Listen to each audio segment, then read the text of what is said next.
Bonjour à vous tous qui êtes concernés et mobilisés dans cette crise que nous traversons. Personnes en situation de handicap, parents, proches aidants, professionnels. Je tiens tout d'abord à vous réaffirmer mon soutien. Je sais combien la situation est difficile pour vous. Les parents confinés à domicile avec vos enfants, pour vous les personnes isolées ou inquiètes pour la continuité de vos soins, pour vous les professionnels soucieux d'assurer la continuité de l'accompagnement des publics.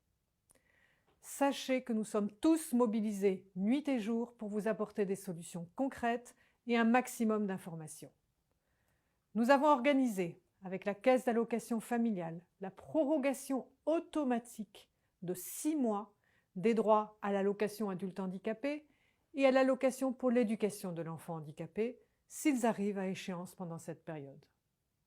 Les aides continueront à être versées. Vous n'aurez pas ainsi à ajouter un souci administratif aux problèmes sanitaires. Les aides au logement seront également automatiquement maintenues. Je travaille aussi avec l'Association des départements de France pour que les droits à la prestation de compensation du handicap qui arriveraient à terme soient eux aussi prorongés de 6 mois sans réexamen de la situation.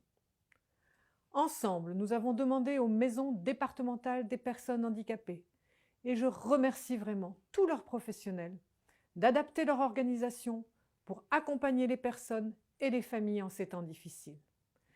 Si tous les accueils physiques sont fermés, des permanences téléphoniques renforcées se mettent en place pour pouvoir répondre à vos questions, traiter les situations, notamment les plus urgentes, accompagner le retour de l'établissement vers le domicile si nécessaire. De la même façon, je demande aux professionnels d'établissement et de services, dont je sais l'immense engagement, de veiller à garantir une continuité de liens et de services aux personnes et aux familles, quand bien même les structures de jour ont fermé. Je sais que là aussi, les permanences et les coopérations s'organisent dans les territoires, sous l'égide des agences régionales de santé que je tiens à remercier également. Dans la mesure où le confinement pourrait durer plusieurs semaines, c'est tout à fait essentiel. C'est aussi important que nous puissions augmenter les solutions de répit ou d'accueil temporaire en cas de difficulté pour vous, famille, et nous sommes à la tâche en ce sens. La distribution de masques s'organise. Le ministre de la Santé l'a précisé samedi.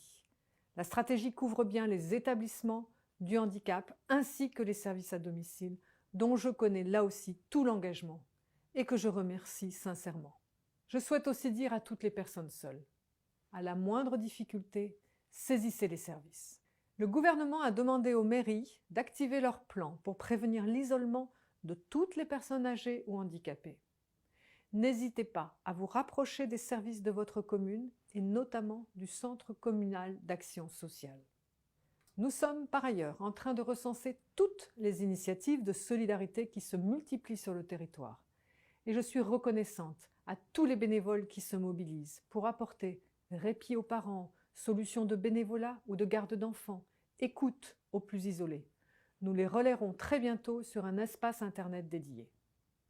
Enfin, je tiens à remercier toutes les personnes en situation de handicap qui travaillent aujourd'hui, notamment par télétravail, pour soutenir les secteurs essentiels à la vie de notre pays et toujours dans le respect des règles de protection qui doivent être impérativement mises en place.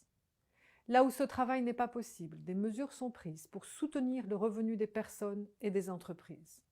À ce titre, je tiens à préciser aux travailleurs d'ESAT, dont l'activité est fermée et qui n'entrent pas dans les catégories des personnes à risque de complications sévères, pouvant donc bénéficier d'un arrêt de travail indemnisé, que leur rémunération sera maintenue. Leur ESAT continuera à leur verser en intégralité et pour cela, l'État compensera financièrement les ESAT confrontés à des réductions ou fermetures d'activité. Je ne suis pas plus longue et vous rappelle que nous mettons à jour quotidiennement une foire aux questions dédiée au handicap sur le site internet du gouvernement pour vous répondre en détail. Et bien sûr, je continuerai à vous informer régulièrement. À très bientôt.